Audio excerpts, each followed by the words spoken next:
អ្នកទាំងអស់គ្នាបើសិនជាអ្នកទាំងអស់គ្នាចង់ញ៉ាំលតហើយនៅផ្ទះអត់មានស្លឹកតើយយើងមិនបាច់ដាក់ស្លឹកតើយក៏បានដែរអ្នកទាំងអស់គ្នាថ្ងៃនេះខ្ញុំបង្ហាញជូនពីរបៀបធ្វើលតម្សៅមើមថ្លុងដោយមិនបាច់ប្រើស្លឹកតើយណាព្រោះរាល់ដងខ្ញុំធ្វើលតម្សៅមើមថ្លុងហ្នឹងគឺតែងតែបង្ហាញជូនអ្នកទាំងអស់គ្នាពីរបៀបធ្វើហើយនឹងប្រើជាមួយនឹងទឹកស្លឹកតើយប៉ុន្តែថ្ងៃនេះគឺខ្ញុំមកបង្ហាញជូនពីរបៀបធ្វើលតម្សៅមើមថ្លុងដូចគ្នាប៉ុន្តែអត់ប្រើស្លឹកតើយទេជាដំបូងនេះខ្ញុំប្រើទឹកចំនួន1200មីលីលីត្រសម្រាប់កញ្ចប់ម្សៅមើមថ្លុងគឺខ្ញុំយកម៉ាកនេះមកប្រើអ្នកទាំងអស់គ្នាម៉ាកដែលមានរូបចំណិតដូចខ្ញុំបង្ហាញហ្នឹងគឺល្អប្រើវាអត់សូវមានកម្ទេចដីឬក៏សម្រាមច្រើនណាសម្រាប់ម្សៅមួយកញ្ចប់នេះគឺមានចំនួន250ក្រាមប៉ុន្តែខ្ញុំអត់ធ្វើទាំងអស់ហើយខ្ញុំធ្វើតែពាក់កណ្ដាលអញ្ចឹងពាក់កណ្ដាលម្សៅគឺចំនួន125ក្រាមបន្ទាប់ពីខ្ញុំបំបែកម្សៅចំនួន125ក្រាមហើយយកទៅចាក់ចូលទៅក្នុងទឹកចំនួន1200មីលីលីត្របន្ទាប់មកទៀតខ្ញុំចាប់ផ្ដើមកូរម្សៅជាមួយនឹងទឹកហ្នឹងឲ្យវារលាយចូលគ្នាសព្វបន្តិចសិនសម្រាប់ម្សៅនេះគឺអត់ងាយរលាយអ្នកទាំងអស់គ្នាយើងកូរមួយសន្ទុះបានវារលាយហើយក៏រលាយអត់អស់ដែរអញ្ចឹងយើងអាចកូរវាតាមធម្មតាបានហើយបន្ទាប់ពីបានកូរទឹកជាមួយនឹងម្សៅបានចូលគ្នារួចរាល់ហើយអញ្ចឹងគឺខ្ញុំចាប់ផ្ដើមយកវាទៅត្រងព្រោះឯម្សៅហ្នឹងមានកម្ទេចសម្រាមអញ្ចឹងយើងត្រូវការត្រងមុននឹងយើងយកវាទៅកូរធ្វើជាលតព្រោះឯម្សៅហ្នឹងគឺមានកម្ទេចសម្រាមរាងច្រើនដែរអញ្ចឹងយើងត្រូវការត្រងវាយកសម្រាមចេញជៀសវាងយើងធ្វើលតទៅពេលញ៉ាំទៅប៉ះសម្រាមអញ្ចឹងណាពេលដែលយើងត្រងអញ្ចឹងគឺម្សៅវារាងនៅកកនៅបាតខាងក្រោមអញ្ចឹងយើងត្រូវការយកស្ព្រាកូរចុះកូរឡើងដើម្បីឲ្យទឹកហ្នឹងធ្លាក់ចុះទៅក្នុងឆ្នាំងព្រោះអីម្សៅហ្នឹងគឺអត់ងាយរលាយអ្នកទាំងអស់គ្នាពេលដែលយើងកូរហើយនៅតែមានកម្ទេចម្សៅវាអត់រលាយអស់ណាអញ្ចឹងតើយើងយកស្ព្រាកូរបានវារលាយអស់ហើយបើសិនជាយើងកូរហើយនៅម្សៅដុំយើងជ្រលក់ទឹកនៅក្នុងឆ្នាំងហ្នឹងទៅដូចខ្ញុំបង្ហាញអញ្ចឹងណាកូរចុះកូរឡើងរហូតតតែម្សៅហ្នឹងរលាយហើយយើងនឹងឃើញមានសម្រាមនៅបាតហ្នឹងហើយអញ្ចឹងកម្ទេចសម្រាមដែលនៅក្នុងកត្រងហ្នឹងយើងយកចោលទៅបន្ទាប់មកទៀតខ្ញុំដូរឆ្នាំងអ្នកទាំងអស់គ្នាដោយសារតែឆ្នាំងនេះគឺយើងកូរទៅអត់ជាប់បាតទេសម្រាប់ការកូរលតនេះគឺត្រូវការប្រើឆ្នាំងណាដែលយើងកូរទៅអត់ស្អិតជាប់បាតបើសិនជាយើងប្រើឆ្នាំងខុសវានឹងស្អិតជាប់បាតហើយនឹងវានឹងខ្លោចនៅបាតឆ្នាំងអញ្ចឹងពិបាកក្នុងការកូរអញ្ចឹងតើតរោឆ្នាំងណាឬក៏ខ្ទះណាដែលកូរទៅអត់ស្អិតជាប់បាតពេលដាក់កូរដំបូងអញ្ចឹងគឺយើងអាចប្រើភ្លើងខ្លាំងបានប៉ុន្តែបន្ទាប់ពីម្សៅឡើងដុំដូចខ្ញុំបង្ហាញអញ្ចឹងគឺយើងចាប់ផ្ដើមបន្ថយភ្លើងមកនៅលេខតូចវិញហើយបន្តកូររហូតតតែម្សៅនឹងឡើងខាប់ល្អម្សៅដែលកើតគឺលុះត្រាតែម្សៅនឹងឡើងខាប់ហើយឡើងរលោងតែបានយើងអាចយកវាទៅធ្វើជាលតបានហើយមួយទៀតការដែលយើងកូរហ្នឹងគឺ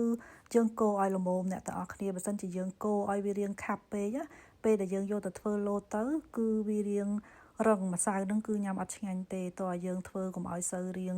ខាប់ពេកអញ្ចឹងពេលយើងយកទៅដាក់ពុម្ពច្បាច់ទៅវានៅទន់វាញ៉ាំឆ្ងាញ់ណាតាមពិតទៅម្សៅមួយកញ្ចប់ហ្នឹងមានចំនួន250ក្រាមហើយប្រើទឹក2លីត្រអ្នកទាំងអស់គ្នាប៉ុន្តែពេលដែលយើងប្របែកវាជា2យើងត្រូវការប្រើ100ម្សៅ125ក្រាមហើយទឹក1លីត្រប៉ុន្តែទឹក1លីត្រហ្នឹងកូរទៅវាឆាប់ខាប់ហើយអញ្ចឹងខ្ញុំបន្ថែមទឹក200មីលីលីត្រទៀតបើនិយាយទៅខ្ញុំប្របែកម្សៅហ្នឹងជា2 125ក្រាមម្សៅខ្ញុំប្រើទឹក1200មីលីលីត្រ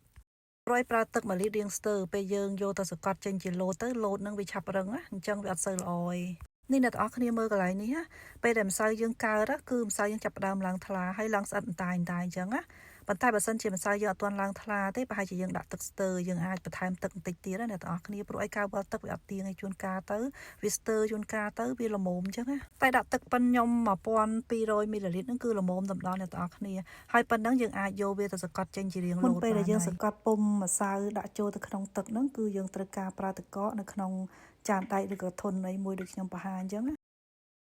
ព្រោះអីម្សៅលោតវាក្តៅបើសិនជាយើងអត់ត្រាំជាមួយទឹកត្រជាក់ទេសាច់លោតយើងអត់ល្អទេអញ្ចឹងយើងត្រូវការប្រើទឹកកកដាក់ចូលទៅក្នុងទឹកឲ្យត្រជាក់រួចបានយើងចាប់ផ្ដើមដួសម្សៅដាក់ចូលទៅក្នុងពុម្ពនឹងមកហើយបានយើងចាប់ផ្ដើមសង្កត់សម្រាប់ប៉ែនចាក់លោតនេះខ្ញុំយកពីស្រុកខ្មែរអ្នកទាំងអស់គ្នាលើកមុនហ្នឹងខ្ញុំទិញតាមទីមូប៉ុន្តែប្រភេទដែលខ្ញុំប្រើតាមទីមូរបៀបសង្កត់លោតហ្នឹងគឺវាអត់សូវស្អាតទេវារាងធំហើយវែងប៉ុន្តែដល់ពេលប្រើប៉ែននេះទៅគឺចេញលោតសរសៃលោតស្អាតហើយតូចហើយស្រួលញ៉ាំខ្ញុំទៅខ្មែរវគ្គមុនហ្នឹងគឺដើររោទិញប៉ែនហ្នឹងគឺអត់មានទេអ្នកទាំងអស់គ្នាដើររោនៅភ្នំពេញនៅសៀមរាបអីគឺអត់មានដោយសារតែអត់ស្គាល់កន្លែងដល់ពេលក្រោយមកទៀតខ្ញុំទៅជើងក្រោយនេះទៅខ្ញុំឃើញគេលក់នៅតាមអនឡាញហើយខ្ញុំទិញពុម្ពនឹងតាមអនឡាញដែរនៅស្រុកខ្មែរហើយប៉ែនសម្រាប់សង្កត់លោតនេះខ្ញុំទិញតម្លៃ$15 បានប៉ែននឹងមួយនៅផ្ទះគឺស្រួលប្រើអ្នកទាំងអស់គ្នាពេលយើងធ្វើទៅយើងចាក់ម្សៅលោតចូលទៅក្នុងនឹងតែម្ដងទៅហើយសកត់តែម្ដងគឺរួចតែម្ដងវាអត់ច្រើនដងបើសិនជាយើងប្រើប៉ែនតូចៗអញ្ចឹងត្រូវការដាក់ម្សៅច្រើនដងចូលទៅក្នុងនឹងសកត់ច្រើនដងអញ្ចឹងណាហើយនេះគឺជាលោតបានធ្វើហើយអ្នកទាំងអស់គ្នាបន្ទាប់ពីធ្វើហើយអញ្ចឹងគឺខ្ញុំយកវាទៅលាងសម្អាតមួយទឹកពីរទឹកទៀតបន្ទាប់មកបានខ្ញុំដាក់ត្រាំជាមួយនឹងទឹកត្រជាក់ឲ្យវាស្អាតអញ្ចឹងណាហើយនេះគឺជាលោតម្សៅមើមថ្លុងដែលយើងមិនបាច់ប្រើជាមួយនឹងទឹកស្លឹកតើយបន្ទាប់មកទៀតខ្ញុំចាប់ផ្ដើមមកធ្វើទឹកស្ករខ្ញុំប្រើស្ករសអ្នកទាំងអស់គ្នាស្ករសនេះគឺខ្ញុំអត់បានវល់ទេហើយទឹកខ្ទិះដូងអីក៏ខ្ញុំអត់បានវល់ដែរខ្ញុំធ្វើស្មានទេព្រោះអីធ្វើតិចតួចអញ្ចឹងទៅខ្ញុំអត់បានប៉ាន់ស្មានទៅដាក់ទឹកប្រមាណដាក់ស្ករប្រមាណគឺអត់បានបង្ហាញអ្នកទាំងអស់គ្នាមើលទេអ្វីដែលសំខាន់គឺខ្ញុំគ្រាន់តែចង់បង្ហាញជូនអ្នកទាំងអស់គ្នាថាទឹកស្ករតើយើងធ្វើឲ្យខាប់ហើយដាក់ខ្ទិះដូងឲ្យរៀងច្រើនបានឈ្ងុយហើយដើម្បីចង់ឲ្យទឹកស្ករយើងឆ្ងាញ់គឺយើងត្រូវការបន្ថែមអំបិលចូលទៅក្នុងនឹងកន្លះស្លាបព្រាកាហ្វេដើម្បីឲ្យទឹកស្ករទឹកខ្ទិះយើងគឺមានរសជាតិឆ្ងាញ់បន្ទាប់ពីដាក់ខ្ទិះដូងហើយនឹងស្ករចូលអំបិលចូលរួចរាល់ហើយគឺយើងកូរវាមួយសន្ទុះរហូតដល់ឡើងពុះហើយទឹកស្ករនេះគឺត្រូវការវារៀងខាប់បន្តិចអ្នកទាំងអស់គ្នាបើសិនជារាវពេកក៏អត់ឆ្ងាញ់ដែរពេលយកទៅដាក់លោតណាសម្រាប់បង្អែមលោតឬក៏បង្អែមចំហួយខ្មៅអីអ្នកទាំងអស់គ្នាផ្ដោតសំខាន់ជាងគេគឺទៅលើទឹកស្ករហើយព្រោះអីលោតវាអត់មានជាតិមានជ័រអីទេអ្នកទាំងអស់គ្នាតែបើសិនជាយើងធ្វើទឹកស្ករអត់ឆ្ងាញ់ទេយកទៅស្រូបជាមួយលោតឬក៏ជាមួយនឹងចំហួយខ្មៅអីផ្សេងគឺញ៉ាំអត់ឆ្ងាញ់ទេអញ្ចឹងសំខាន់ជាងគេហ្នឹងគឺទឹកស្ករហ្នឹងហើយយើងត្រូវធ្វើឲ្យឆ្ងាញ់ណានេះអ្នកទាំងអស់គ្នាទឹកស្ករធ្វើរួចហើយគឺប៉ុណ្ណឹងមកល្មមឆ្ងាញ់អត់ខាប់ពេកអត់រាវពេកមកល្មមប៉ុណ្ណឹងណាពេលដែលយើងយកទៅដាក់ចូលលោតទៅគឺឆ្ងាញ់មែនទែន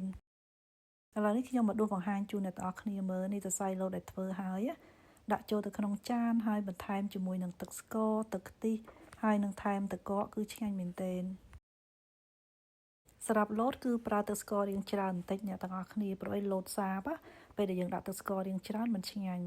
ហើយសម្រាប់ខ្ទិះនេះគឺប្រើខ្ទិះដើមអ្នកទាំងអស់គ្នាបើនៅស្រុកខ្មែរអីចឹងគឺប្រើខ្ទិះដើមហើយក៏ត្រូវការប្រើខ្ទិះរៀងច្រើនដែរបានឆ្ងាញ់សម្រាប់ខ្ញុំនៅស្រុកក្រៅអញ្ចឹងគឺអត់មានខ្ទិះដូងស្រស់លក់អីមានតែខ្ទិះកំប៉ុងអញ្ចឹងប្រើតែខ្ទិះកំប៉ុងនេះប៉ុន្តែខ្ទិះកំប៉ុងក៏ឆ្ងាញ់ដែរអ្នកទាំងអស់គ្នាហើយបន្ទាប់មកគឺថែមទឹកកកនេះព្រោះលោតញ៉ាំជាមួយទឹកកកត្រជាក់បានឆ្ងាញ់បើយើងអត់ដាក់ទឹកកកទេអត់សូវឆ្ងាញ់ទេហើយនេះអ្នកទាំងអស់គ្នាតែប៉ុណ្្នឹងគឺថាអាចញ៉ាំបានហើយដូច្នេះបើសិនជាបងប្អូនមានម្សៅមើមថ្លុងនៅផ្ទះហើយយើងអត់មានស្លឹកតើយអីទេគឺយើងបាច់ដាក់ប្រើទឹកស្លឹកតើយអីទេយើងធ្វើតែអញ្ចឹងញ៉ាំក៏បានដែរគឺសបល់លោតពណ៌សអញ្ចឹងក៏ដូចគ្នានឹងស្រុកខ្មែរដែរព្រោះនៅស្រុកខ្មែរមានលោតម្សៅជ្រេដូចខ្ញុំបង្ហាញអញ្ចឹងណាពណ៌សអញ្ចឹងហើយសម្រាប់រសជាតិហ្នឹងគឺអត់ខុសគ្នាពីលោតស្លឹកតើយអ្នកទាំងអស់គ្នាគឺដូចគ្នាតែម្ដងបើសិនជាយើងអត់មានស្លឹកតើយយើងប្រើរបៀបដូចខ្ញុំបង្ហាញអញ្ចឹងក៏បានដែរមិនបាច់ដាក់ស្លឹកតើយទេអញ្ចឹងលោតយើងចេញជាពណ៌ស